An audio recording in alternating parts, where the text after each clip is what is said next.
You know that moment when you're surrounded by people, but you feel completely alone. When the noise around you seems to amplify the silent screaming inside your soul.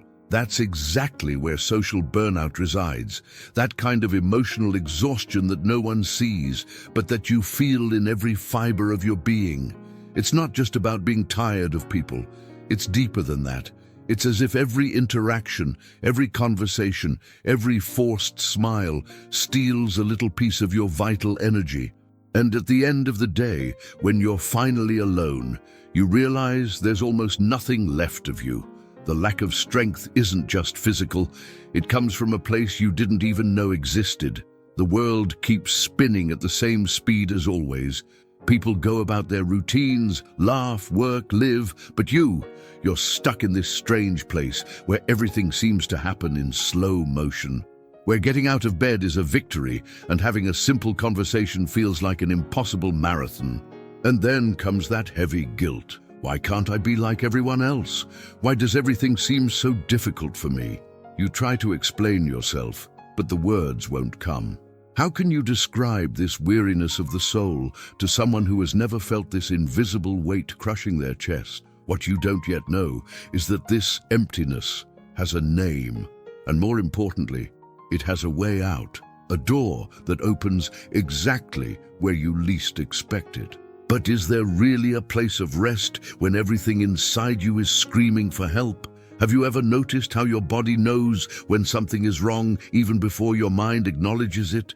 Mental overload begins silently, almost imperceptibly. One day, you wake up and realize you're living on autopilot, doing everything mechanically, without feeling anything. This is when social anxiety knocks on the door.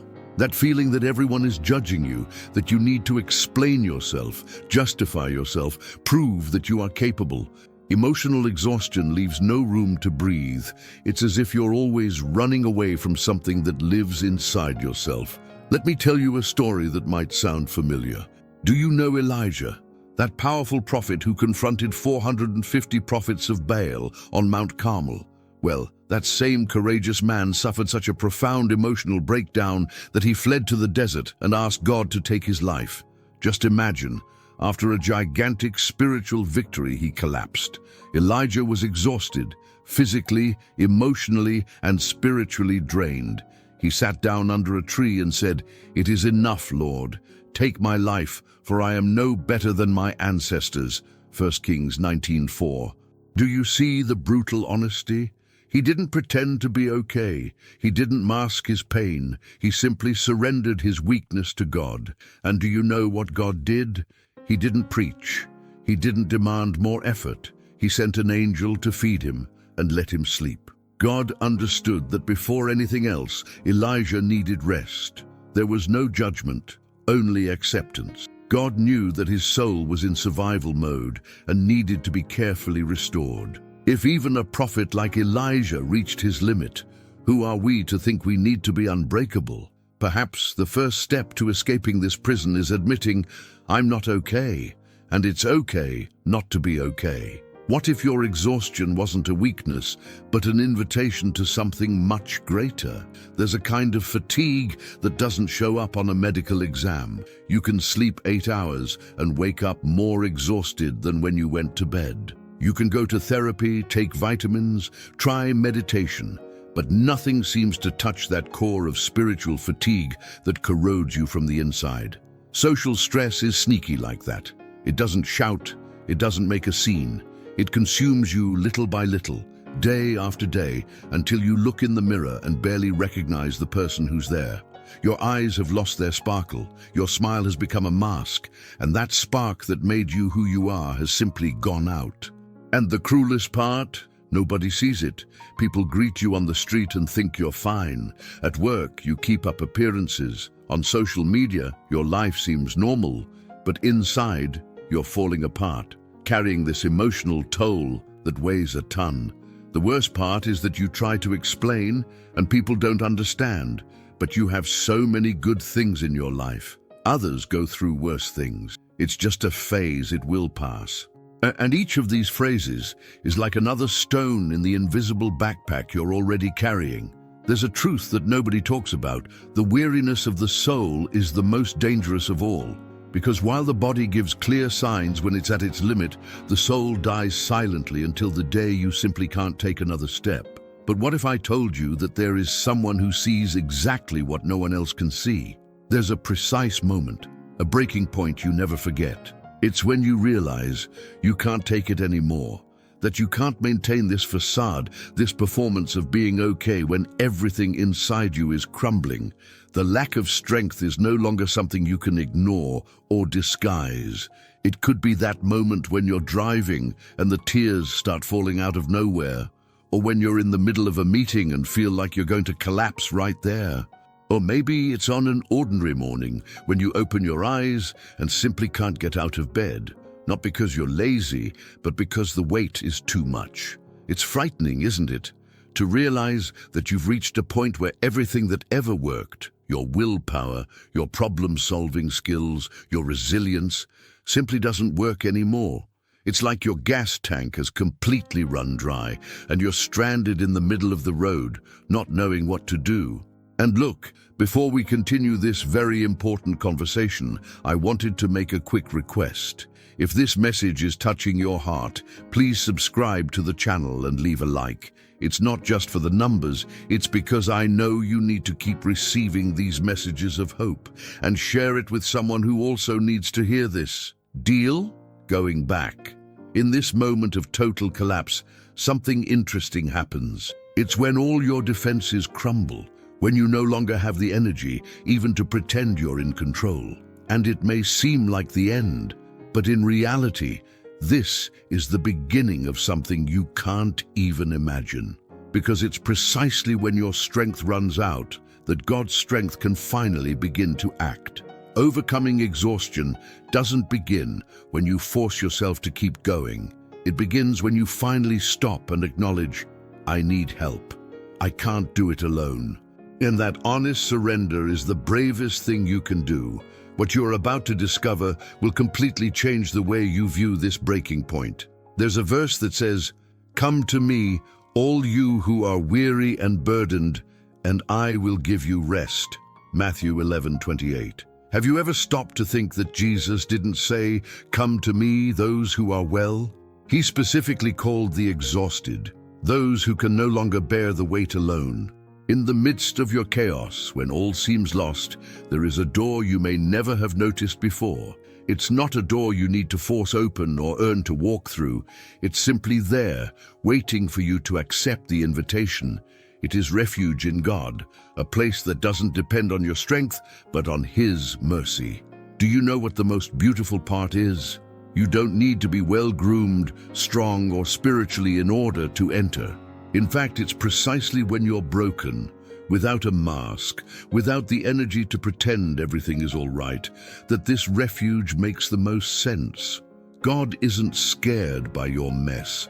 He knows you better than you know yourself. This door appears in different ways for each person.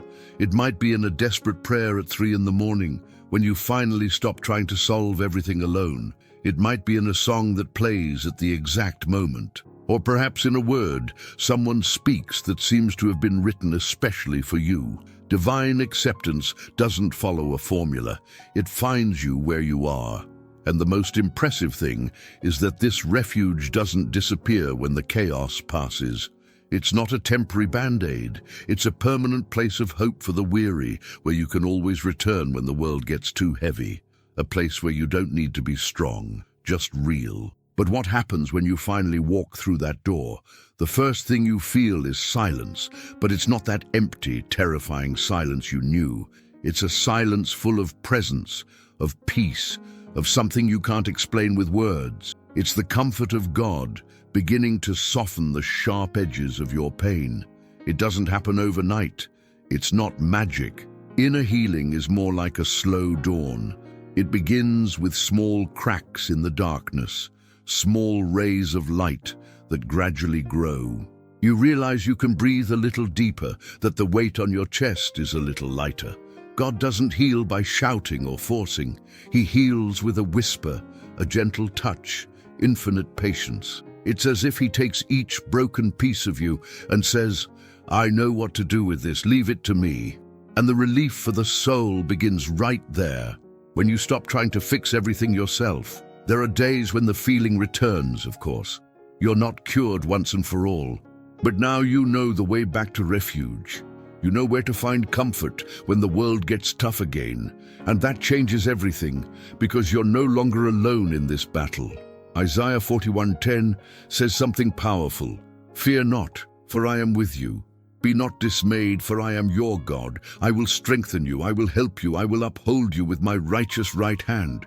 See, God doesn't promise you'll never get tired. He promises he'll be there, holding you up when your legs can't take it anymore.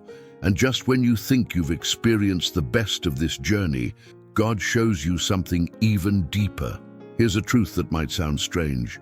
God draws nearer when you're at your lowest point. Not because he enjoys seeing you suffer, but because that's when you finally stop relying on your own strength and open yourself to his. God in times of weariness isn't an abstract concept, it's a tangible reality. Think about it. When you're doing well, strong, in control, it's easy to think you can handle it all on your own. But what happens when everything falls apart? When spiritual fatigue knocks you down? That's when you finally understand what it means to depend completely on God. And it's precisely in that dependence that true power manifests itself. The Apostle Paul experienced this firsthand. He had a thorn in the flesh, 2 Corinthians 12:7-9, something that constantly tormented him. He asked God 3 times to remove it. And do you know the answer he received? My grace is sufficient for you, for my power is made perfect in weakness. Paul then declared, therefore I will boast all the more gladly about my weaknesses, so that Christ's power may rest on me. This goes against everything the world teaches, doesn't it? We grow up hearing that we need to be strong, self-sufficient, invincible. But faith in difficult times works the other way around. The weaker you feel, the more space there is for God's strength to operate. Your weakness is not an obstacle, it's an invitation. And there's more. On your worst days, when you can barely articulate a prayer, the Holy Spirit intercedes for you with inexpressible groanings. Romans 8:26. You are not alone, even when you cannot speak. God translates your silence, understands your pain, and acts even when you have no words. Now comes the part that many give up on before even trying. Isaiah 40:31 promises something extraordinary. But those who hope in the Lord will renew their strength. They will soar on wings like eagles. They will run and not grow weary. They will walk and not be faint. Notice the order. First you wait, then your strength is renewed. It's not instantaneous, but it's guaranteed. Renewing your strength doesn't mean going back to being who you were before. It means becoming someone new, deeper, more conscious. It's as if God takes all those scattered pieces and creates something even more beautiful than the original. The spiritual peace that comes from this process is not superficial. It comes from the depths. Do you know that feeling when you finally get a good night's sleep after weeks of waking up in the middle of the night? Or when you realize you've genuinely smiled for the first time in months? These are signs that spiritual rest is doing its work. It's not noisy or obvious. It's subtle but transformative. The key point is that this place of renewal isn't a final destination. It's a way of life. You learn to return to this place whenever you need to recognize when you're drifting away, to rest before reaching total exhaustion. It's a constant dance between movement and pause, effort and surrender. And little by little, almost without realizing it, you notice that you're different. The things that used to bring you down no longer have the same power. The environments that used to drain you can no longer suck all your energy. Because now you have a source of renewal that the world cannot touch. Get ready, because what's coming next is the moment when everything truly changes. There's a turning point you feel in your body, soul, and spirit. It's as if something that was trapped is finally released. You take a deep breath and realize that the air reaches the bottom of your lungs for the first time in a long time. The spiritual force that seemed to have died begins to pulse again. It's not artificial excitement or forced positivity. It's something more solid, more real. It's you looking in the mirror and recognizing the person who's there. It's feeling the desire to live again, not because everything is perfect, but because you know you're no longer carrying the weight alone. Emotional restoration is this: returning to inhabit your own life. Remember that inner turmoil that no one saw? Now you feel it fading away, like a fog slowly lifting. Colors regain their vibrancy. Food tastes better. Conversations regain their meaning. It's not that the problems have disappeared. It's that you have the strength to face them now.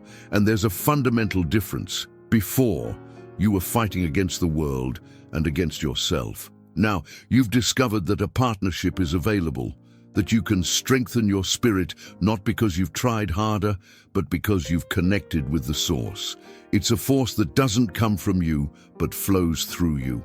Philippians 4:13 takes on a whole new meaning. I can do all things through him who strengthens me. This is not arrogance or blind self-confidence. It is the unwavering certainty that you are no longer alone on this journey. And this certainty changes absolutely everything. But the miracle doesn't end here. The best is yet to come. There are new beginnings that we force to happen. We change cities, jobs, our appearance. But there is a type of new beginning that only God can create, the one that happens from within, where no one sees, but that transforms everything. It's overcoming exhaustion, not as a goal, but as a living and continuous process. You don't go back to being who you were. You become someone who has been through the fire and come out different, more humble, more compassionate, more aware that life isn't about being strong all the time. It's about knowing where to find strength when yours runs out. And that wisdom is a gift you only receive by crossing the valley. That social anxiety that used to paralyze you, it might still reappear, but now you know how to deal with it. Not because you've become a superhero, but because you've learned to say, God, I can't handle this alone, but I know you can handle it for me. And that simple prayer is more powerful than any self-help technique. People around you start to notice something different. They can't quite name what it is, but they feel it. It's a new lightness, a peace that doesn't make sense given the circumstances. It's you truly smiling, not because you faked it till you made it, but because something genuine has been restored inside. And the most beautiful part? You become a living witness for other people who are exhausted. Your story ceases to be just about you and becomes a beacon for those who are still in the midst of the storm. Strengthening the spirit is not a selfish journey. It is also about becoming an instrument of hope for others. Now comes the moment I promised at the beginning, the final revelation that will seal everything we've discussed so far. Psalm 23 has never made more sense than now, has it? The Lord is my shepherd, I shall not want. He makes me lie down in green pastures. He leads me beside still waters. He restores my soul. Psalm 23, 1-3. This isn't just pretty poetry. It's an accurate description of the path you've just walked. The journey doesn't end here. Other difficult moments will come, other waves of weariness, other challenges that will test your strength. But now you know the way back home. You know where refuge is, how to draw closer to God's presence, where to renew your strength. And this knowledge is eternally yours. The spiritual support you've discovered isn't a temporary crutch, it's a permanent foundation. It's knowing that no matter what comes, you have a safe place to run to. You no longer need to pretend you can handle everything. You no longer need to carry it all alone. Because hope for the weary is not an illusion. It's Jesus Christ, yesterday, today, and forever the same. There's a difference between those who have never been through the storm and those who have and seen God in the midst of it. You now belong to the second group, and this experience gives you a spiritual peace that circumstances cannot steal, because it's not based on what happens around you, but on who walks beside you. Here is the final revelation, the truth that ties everything together. The exhaustion that almost destroyed you was, in fact, God's invitation to a level of intimacy with Him that you would never have reached otherwise. He allowed your strength to fail so that you could discover his strength. And now you know a secret that many spend their entire lives without discovering. True strength is not in never falling. It's in knowing who to reach out to when you fall. For I know the plans I have for you, declares the Lord, plans to prosper you and not to harm you, plans to give you hope and a future. Jeremiah 29:11. That purpose wasn't to keep you strong all the time. It was to teach you where to find true strength. And that changes everything forever. If you've made it this far, it wasn't by chance. God was speaking to you throughout this entire conversation. That tiredness you feel, that seemingly endless social exhaustion, it has a greater purpose than you imagine. Not to destroy you, but to rebuild you in a way that only God knows how. So I want to invite you to stop trying to be strong alone. Surrender that burden into the hands of the one who can carry it. Seek refuge in God, who is available to you right now, at this very moment. You don't need to wait to be ready or worthy. Come just as you are, tired, broken, and weak. That's exactly how God wants you. Leave a comment below. I choose to rest in God. It may seem simple, but this statement has power. Share this video with someone who is exhausted and needs to hear that there is hope. Subscribe to the channel to continue receiving messages that strengthen the spirit and renew the soul.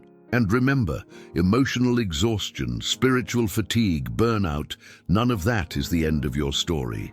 It's just the beginning of a new chapter where you discover you were never alone. God was always there, waiting for you to stop fighting alone so you could finally let him fight for you. The spiritual peace you seek is not in solving all your problems. It's in knowing the one who is greater than them all. And this God, this refuge, this divine embrace is available to you now. You just need to reach out and accept. May God bless you, heal your deepest wounds, and give you the spiritual rest your soul so desperately needs. And remember the words of Jesus, "Come to me, all you who are weary and burdened, and I will give you rest." Matthew 11:28. This is the invitation. The choice is yours.